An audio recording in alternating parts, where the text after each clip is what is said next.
Hey, thanks so much for being here and watching this video. If you enjoy this kind of content, I'd really appreciate it if you subscribed. I'm working toward hitting 1,000 subscribers, and your support truly makes a difference. Don't forget to leave a like so more people can discover this story. Every video I make takes time, effort, and a lot of care just for you. Feel free to share it with your friends and make sure to stick around until the end. I hope you enjoy it.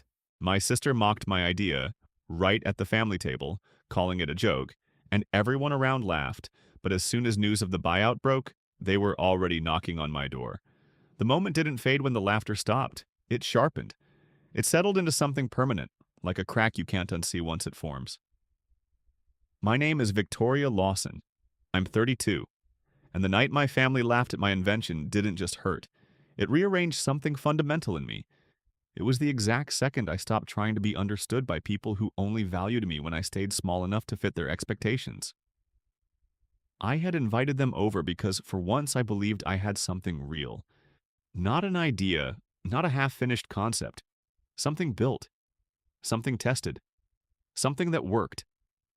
For 2 years, I had fed it everything I had. Late nights, weekends that blurred into weekdays, money I didn't have to spare, energy I couldn't replace.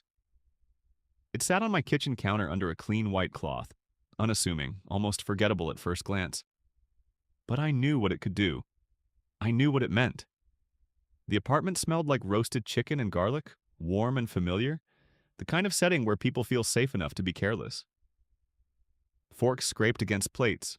Conversations overlapped. It should have been a good night. That's what makes it worse. How ordinary it felt right before it turned. My older sister leaned back in her chair, eyes drifting to the covered device like she'd already decided what it was worth.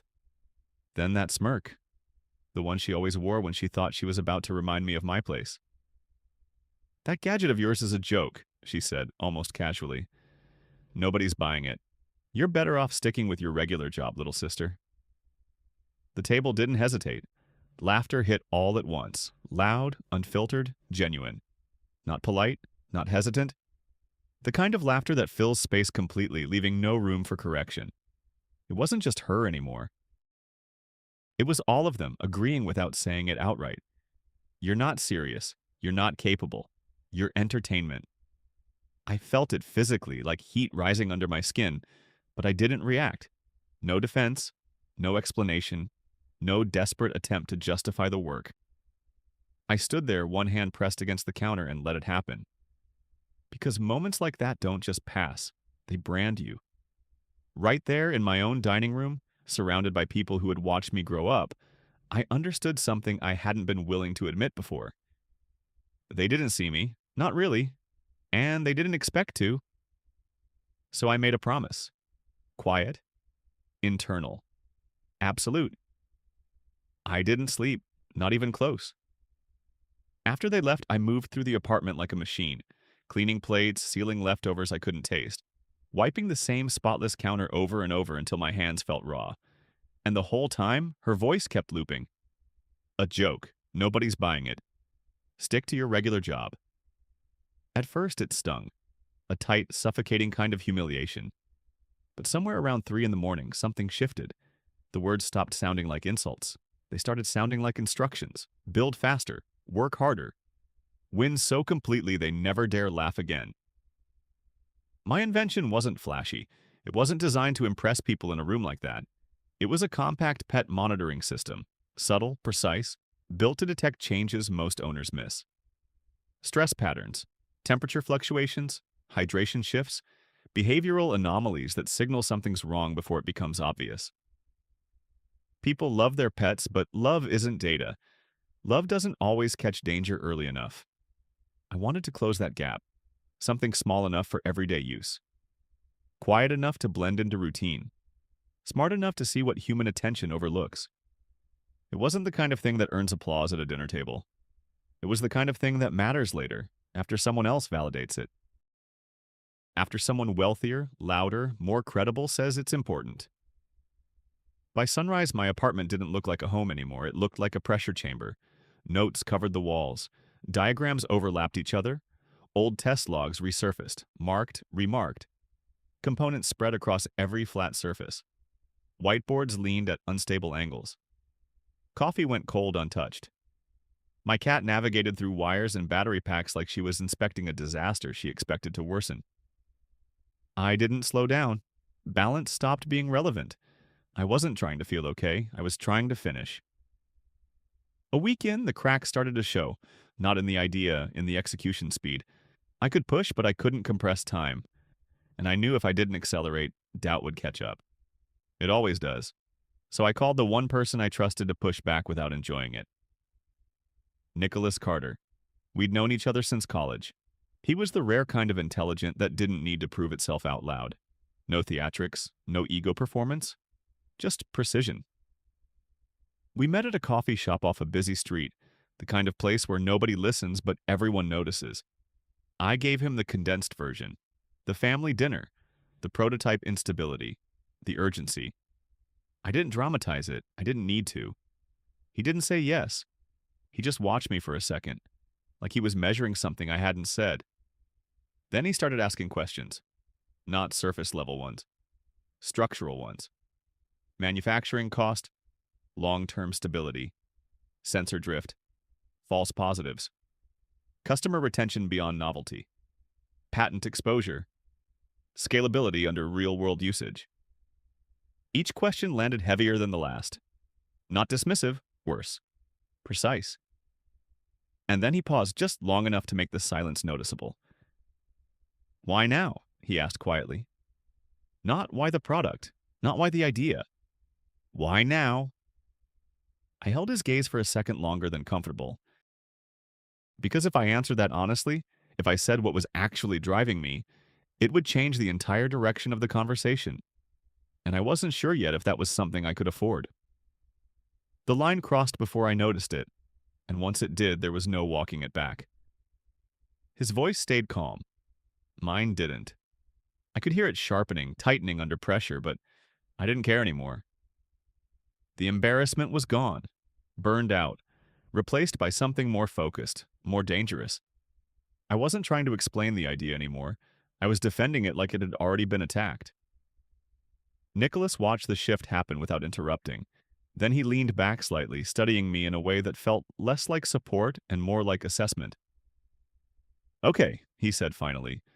So this isn't a joke, it's just unfinished. That landed harder than anything my family had said.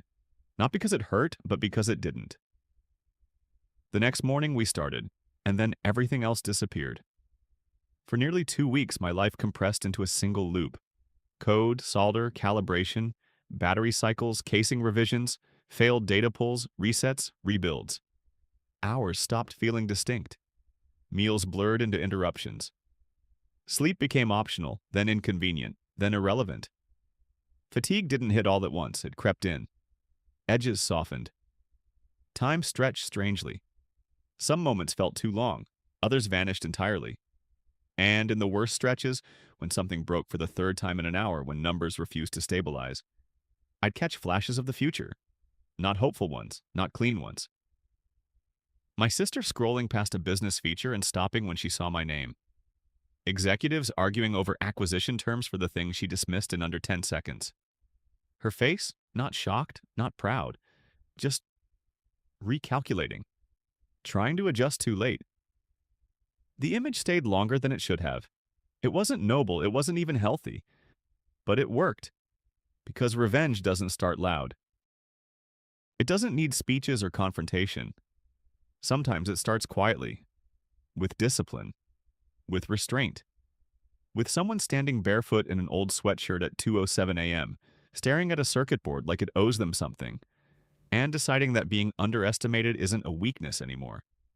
It's leverage.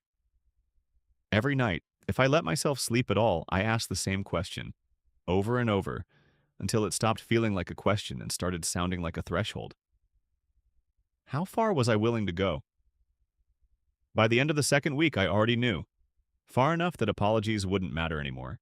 Pressure rewrites everything. Food stops tasting like anything. It's just input. Time stops belonging to you. Even silence feels loaded, like it's watching you fall behind. We were 6 days out from the demo. Not a public launch, not yet. This was smaller, controlled. A private room filled with people who didn't care about ideas, they cared about outcomes. Venture partners, strategic buyers, the kind of people who could decide in under 10 minutes whether something becomes real or disappears quietly. This was the first door that mattered. If we got through it, the product stopped being mine. If we didn't, it never left the apartment. And worse, her voice would be right.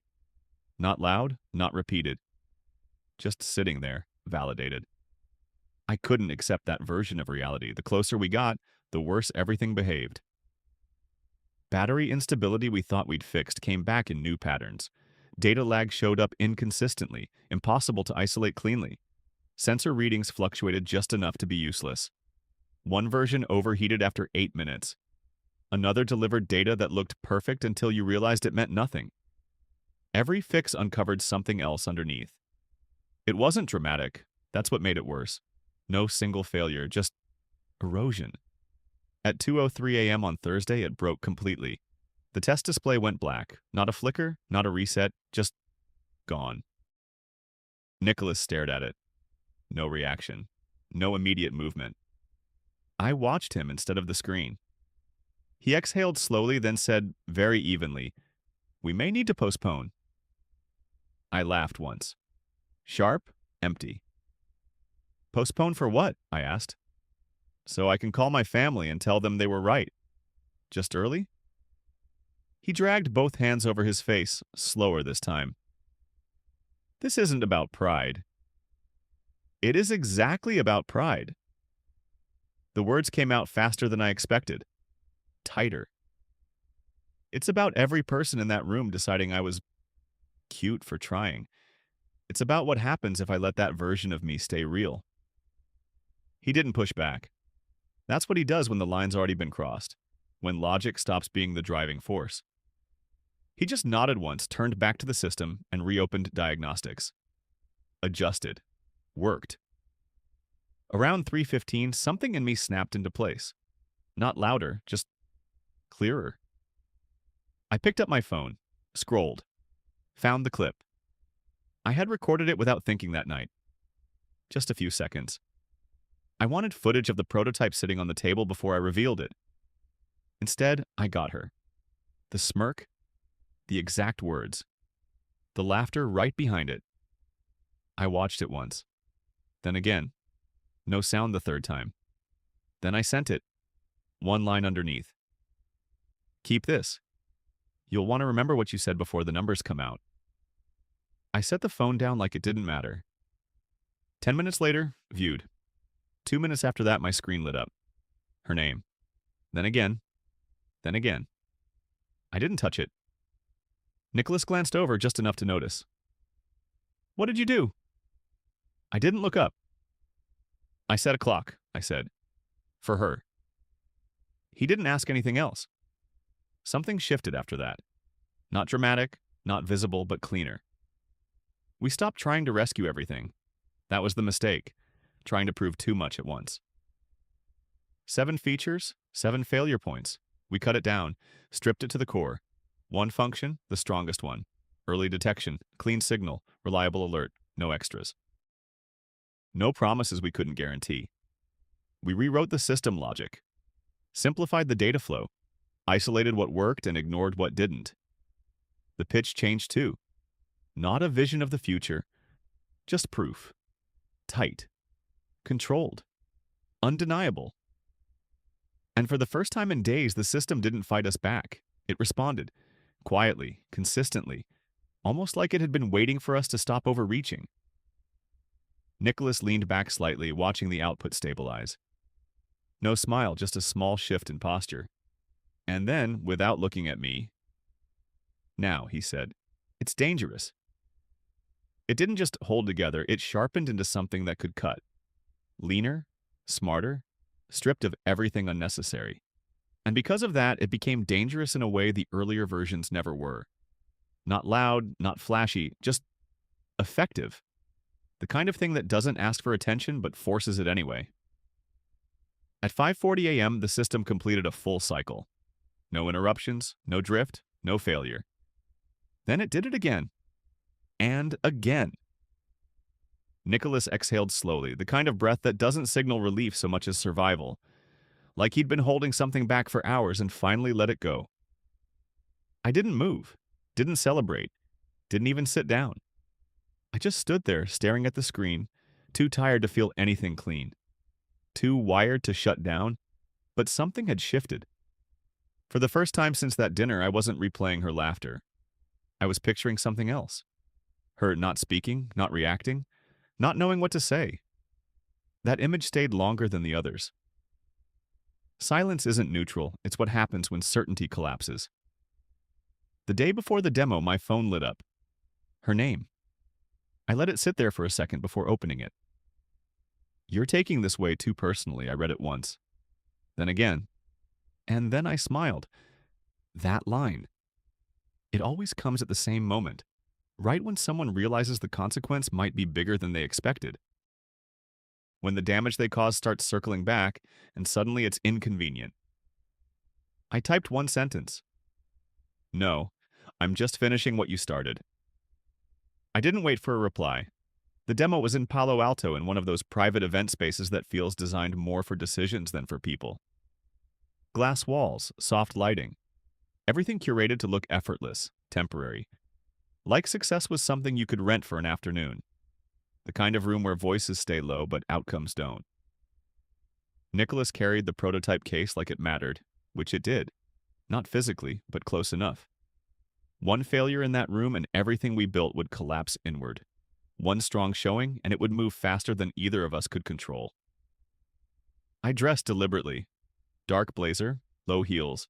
Nothing distracting, nothing soft. The expression I wore wasn't confidence, it was something quieter, more controlled. I hadn't invited my family. This wasn't for them. But halfway through setup, I turned toward the back of the room and stopped. Hannah, sitting in the last row like she belonged there. Relaxed posture, clean lines. That same slight tilt of her chin, the one she used when she needed to remind a room, without saying it, that she considered herself above it. For a fraction of a second, something old tried to surface. That reflex, the one that prepares for impact before it happens. Then it disappeared. Good. Let her watch. Let her sit still and see what she helped build. When our time came, I stepped forward without hesitation. No shaking hands, no forced energy, just clarity. I introduced the product simply, no performance, no overreach. I talked about the gap, how much people care about their pets, and how often that care isn't enough to catch something early. Not because they're careless, but because they're human. Stress markers, behavior shifts, temperature deviations, signals that don't announce themselves loudly enough to be noticed. I explained how the device fits into daily life, not as a replacement, but as something that fills in the blind spots. At first, the room stayed still, polite, neutral. Then the questions started, sharper, more specific. And I felt it, the shift. Interest doesn't look warm at the beginning, it looks focused, it looks like people quietly adjusting their expectations. Then came the demonstration. 30 seconds in, it worked perfectly.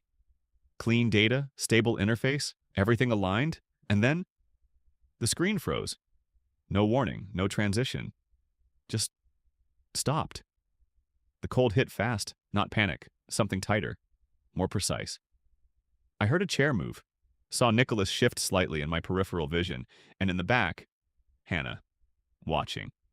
Still. But I knew that look. It wasn't neutrality, it was waiting. Waiting for the break. Because if I failed here, everything would snap back into place.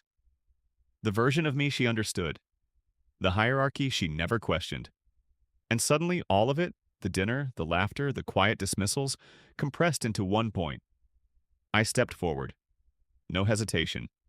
Reset the sequence manually. And before anyone else could speak, I did. If you build anything real, I said evenly, you build it through failure in public and correction under pressure. A pause, not long, controlled. So let me show you the part that actually matters. Not perfection, recovery. It bought me time. 10 seconds. Maybe 12. Enough. The system came back online. Data repopulated, Clean, stable.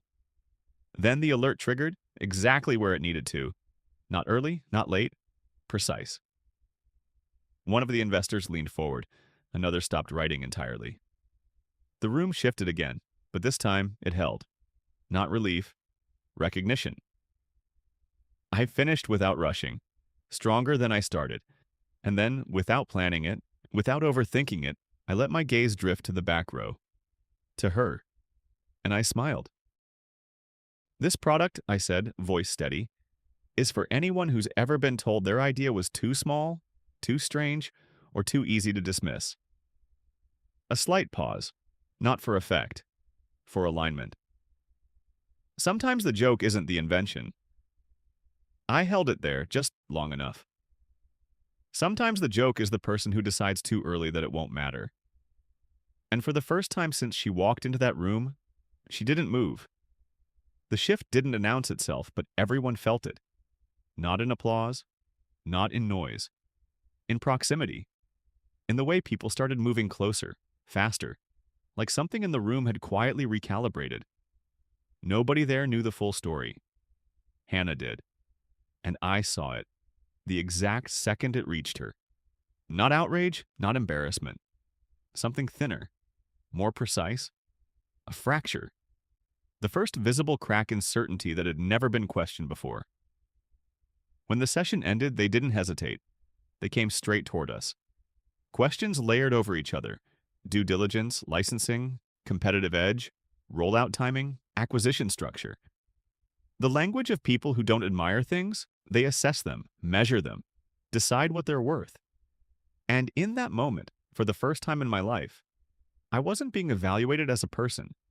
I was the opportunity. It didn't feel like vindication. That would have been too soft. It felt like compression releasing. Like something I'd been holding, without realizing how tightly, had finally found direction. Private success satisfies. Public success in front of the person who dismissed you. That changes something deeper. It teaches you how humiliation can be stored, refined, returned with precision. So when I saw her waiting near the glass entryway, positioned just far enough to intercept me, I understood immediately. The easier version of the story was over. She didn't wait long. She stepped in before Nicholas even finished packing. Up close, she looked the same. Polished, composed, but now it felt maintained. Like something underneath it required constant effort to keep from showing. "Well," she said, folding her arms. "That was better than I expected." I let out a short laugh. Not loud, not exaggerated, just enough. "Better than you expected," I repeated. "How generous." Her jaw tightened, fast. "Don't do that." "Do what?" "This smug little act. I came here to support you." "No," I said evenly. "You came to see if you still needed a laugh." Her eyes flicked back toward the room, then back to me. "You're seriously dragging this out over one comment?" That did it. Not loudly. Cleanly. Whatever restraint I had left, gone. I stepped closer, lowered my voice just enough to make it unavoidable. "You didn't make one comment," I said. "You did what you always do. You took the one thing I cared about, put it in the center of the room, and showed everyone how to treat it." She opened her mouth slightly but didn't interrupt. "That's your skill, Hannah, not honesty, not humor, permission. You decide what's safe to dismiss and everyone follows." A pause. "You don't get to act surprised when it lasts longer than your sentence."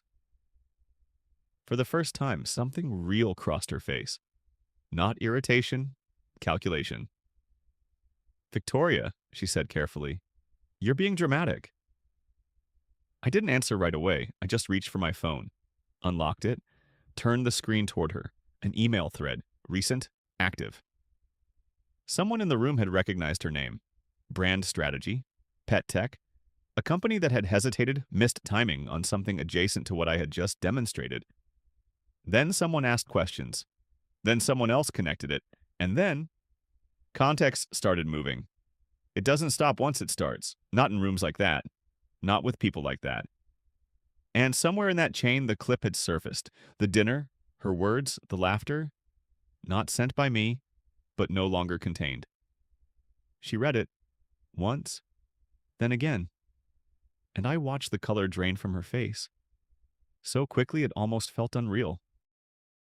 "Who sent this?" she asked, barely above a whisper. "Does it matter?" "Victoria, this could affect my job." "I know." Her eyes snapped up. "You sent that video around." "I sent it to you," I said. The rest of the world did what it always does. "You can't be serious." I held her gaze. "I've never been more serious." She stepped back slightly, not dramatic, just enough. "You would do this to your own sister over hurt feelings?" That word sat there, small, convenient. I looked at her for a long second and realized something quietly. The anger was gone, burned through. What replaced it was colder, clearer. "No," I said. "I do this to someone who built herself by keeping me small. I do this to someone who thought being family meant she'd never have to answer for it." Her eyes filled, but it didn't land. Tears don't always mean regret. Sometimes they mean loss of control. "Please," she said. And that word, that single word, shifted everything. Not because it softened me, because it confirmed it. "Please tell me what you want me to do." I didn't answer right away. I let the silence sit. Let her feel it. The absence of control, of direction, of certainty. Then, "First," I said, "stop pretending this is confusion." She didn't speak. "Second, if anyone asks you, tell the truth. You mocked me, you dismissed it, you were wrong." Her lips pressed together.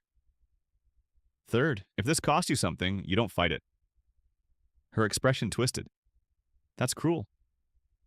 "No," I said quietly. "Cruel was turning me into entertainment." A beat. "This is accounting." She shook her head slowly, like reality itself had become inconvenient. "You've changed." I met her eyes. "No," I said. "I just stopped asking permission to matter." She reached for the last lever, and I could see it coming before she pulled it.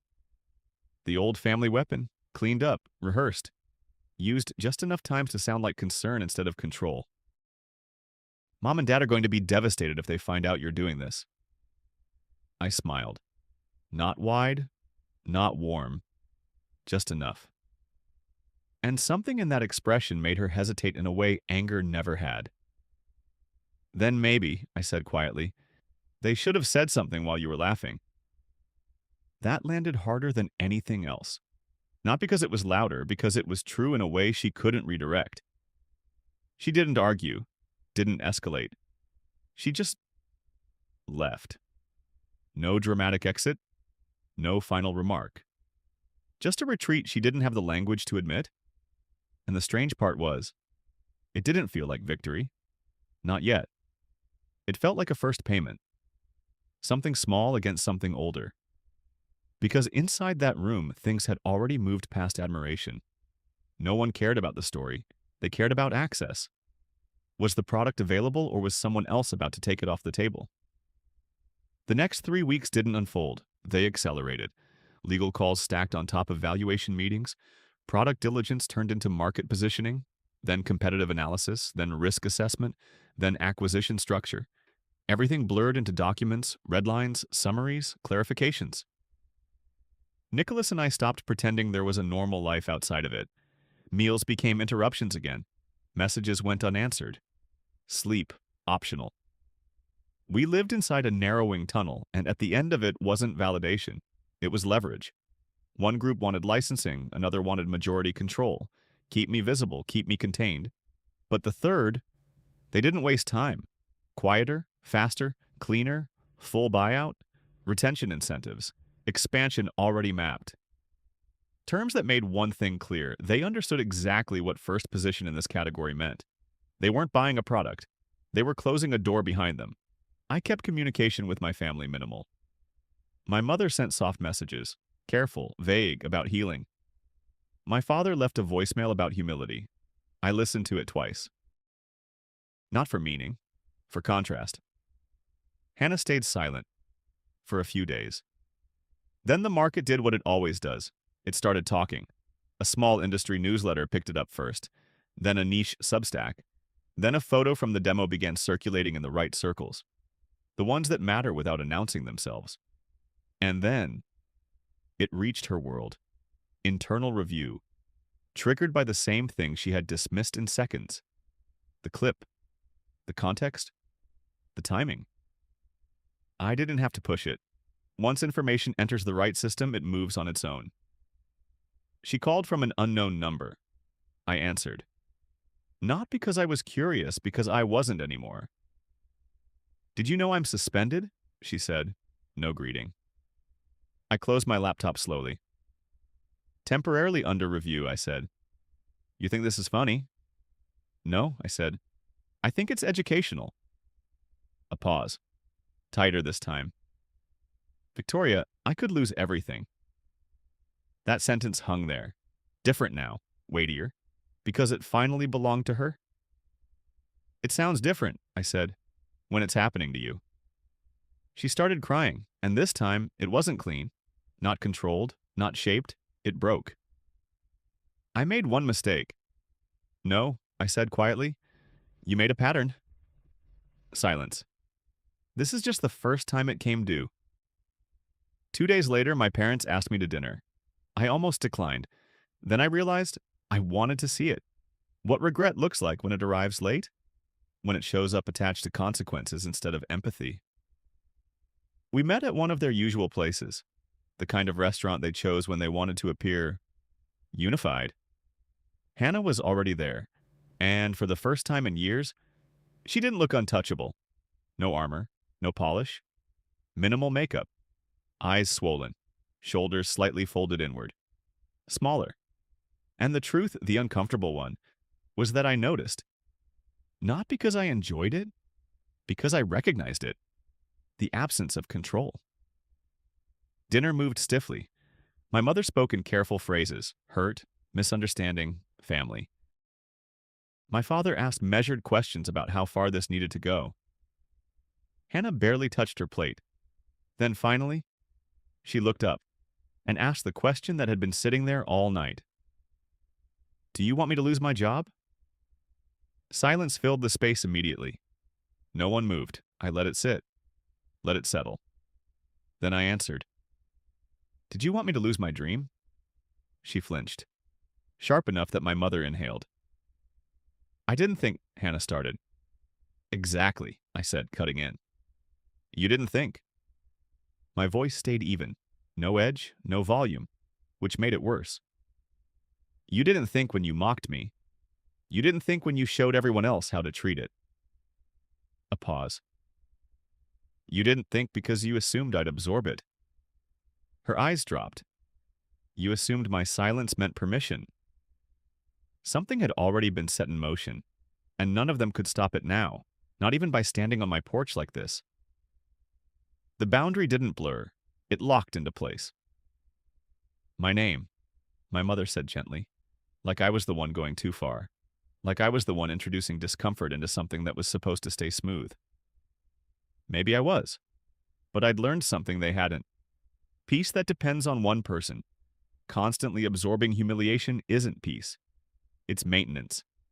Quiet, invisible labor that only benefits the people causing the damage. Hannah's voice cracked, thinner than I'd ever heard it. What am I supposed to do now? I didn't answer immediately. I let the question sit between us, heavy, unresolved. Then I said, you live with the version of reality you helped create. I didn't wait for a response. I turned, stepped away from the table, dropped cash beside a plate I hadn't touched, and paused just long enough to leave something behind that couldn't be softened later. People think revenge is loud, I said. It's not. Sometimes it's just choosing not to protect someone from the consequences they handed you first. Outside, the air hit differently, sharper, cleaner. Like something had finally been cut away. My phone buzzed before I even reached my car. My lawyer. I picked up. The lead buyer confirmed, he said. We have final numbers. I leaned against the car as he spoke. And when he said the amount, I laughed. Not quietly, not carefully. It came out all at once, raw enough that I had to steady myself against the door, because it wasn't just life-changing, it was narrative-changing. The kind of number that rewrites how people remember you, retroactively correcting every dismissive sentence they ever attached to your name. I didn't sign that night. Some thresholds deserve a clear mind. The announcement dropped Thursday morning, 8:12 a.m. By 8:14, my phone was vibrating across the counter so violently it sounded alive. The headline landed with surgical precision. Founder of breakthrough pet health system secures multi-million-dollar acquisition in strategic deal. My name. Centered, impossible to ignore. The number, real. The structure, tight. The upside, better than projected. Nicholas secured his share, enough to disappear into whatever he wanted without ever asking permission again. And me? I got leverage, freedom, and something quieter than both. A shift. The kind that doesn't need validation because it rewires how you exist. The same device they laughed at over dinner had just become the most valuable thing anyone in my family had ever been connected to. And they had no claim to it. By 8:20, the messages started. Relatives who hadn't checked in for months suddenly remembered how to type. So proud of you. Knew you had it in you. Family first? It was almost impressive. How fast people rewrite their own past. My mother called 3 times. My father texted, "We need to talk, as a family." Hannah stayed silent until she didn't. 9:03 a.m. The doorbell rang. Once. Then again. Then the knocking started. Loud, uneven, desperate enough to rattle the frame. I walked toward the door slowly. Not because I was afraid. Because I'd imagined this moment too many times to rush it. Through the glass I saw them, all 3. My mother, tight, anxious. My father, controlled anger, the kind that shows up when authority starts slipping. Hannah, no armor left, just damage. They started talking before I even reached the door. "Victoria, please, open the door." I stopped where they could see me. Didn't unlock it. "Why?" My father stepped forward. "Don't do this through a door." I tilted my head slightly. "Why not?" "You did." He frowned, actually confused, and that told me everything. Consequences don't just arrive. They expose how selective memory can be. My mother pressed her palm to the glass. "Honey, we're family." That didn't seem important when I was the punchline. Hannah finally looked at me, eyes swollen, voice unstable. "Please, just let me explain." "You've had years," I said. "You just preferred not to." That broke her, not dramatically, not cleanly. She just collapsed into it, shoulders shaking, face crumpling in a way that didn't look practiced anymore. "I lost my job," she said. "This morning, after everything. They said I hurt the company, my credibility." Her voice thinned out. "I know I was wrong. I know I messed up. But please, don't shut me out like this." My mother started crying too, because some people confuse accountability with cruelty when it finally lands close to home. My father stepped in, adjusting his tone. "No one's asking you for money," he said too quickly, which told me more than if he had. "We just want to fix this." "Do you?" I asked. "Or did I only become worth listening to once there was a number attached to my name?" Silence. Clean. Unavoidable. Then Hannah said it. "I need your help." There it was. Not love, not regret, need. And need doesn't pretend. I unlocked the inner door, left the screen closed. Close enough to hear everything, far enough to keep the boundary intact. "Here's what happens next," I said. They didn't interrupt. They couldn't. "You stop rewriting the past." I let my eyes move between them, slowly. No one supported me quietly. No one believed in me behind the scenes, and no one laughed because they cared. A pause. "You laughed because you thought I didn't matter enough to take seriously." Their faces stayed still. Second, I continued, I'm not responsible for fixing the damage your arrogance created. This time, the words didn't just land, they stayed. And for the first time since they showed up, no one tried to soften them. It didn't end when they showed up, it tightened. The real line was still ahead, waiting for me to draw it. Third, I said, my voice steady enough to cut through all of it. If I ever decide to help you, it'll be because I choose to. Not because panic, family ties, or guilt pushed you here after you saw the numbers. Victoria, please, my mother whispered. But I wasn't looking at her. I didn't even register her. My attention stayed fixed on Hannah. She knew it too. You can feel when something is no longer shared, when it narrows down to just two people and everything else fades out. Do you remember what you said? I asked. She nodded, barely holding herself together. Say it. Her eyes shut tight like she thought that might soften it. I said your gadget was a joke. I said nobody would buy it. I said you should stick to your regular job. Louder? She hesitated, then repeated it. Clear enough this time that it couldn't be mistaken for anything else. My father shifted beside her, visibly uncomfortable. Good. Let him hear it without the safety of laughter wrapped around it. And were you right? I asked. Her voice dropped. No. I let that sit. Then I repeated it, slower. No. A breath. You weren't honest. You weren't joking. You were arrogant. I stepped a fraction closer to the screen, just enough to close the distance without removing the boundary. And now you're standing at my door, I continued, asking the same person you tried to shrink if she'll let you back into a world you already decided I didn't belong in. No one spoke. No one moved. For a second, just one, I felt it. The option. I could have pushed further. Could have made it public, recorded everything. Let strangers watch the reversal play out in real time. Let it spread the same way the clip had. Part of me wanted to, not loudly, not impulsively, just completely. Instead, I chose something else. Something quieter. More final. Go home, I said. It landed heavier than anything before it. All of you. My mother's face tightened. My father opened his mouth, then stopped. Hannah just stared at me. I need time, I added. And if this door ever opens again for family, it'll be because you learned to show up before the money, not after it. Victoria, Hannah started. I closed the inner door before she could finish. Not abruptly, deliberately. Then I turned and walked away while they were still there. Not because I didn't feel it, because I did. Endings matter. And some doors only gain power the moment you become the one who decides not to open them. Later that afternoon, the house was silent again. Not the same silence as before. Cleaner. I stood in the kitchen, staring at the counter where the first prototype had sat under that white cloth. Same space, same light, same hands. Technically the same person, but not really. The version of me they laughed at still wanted to be understood.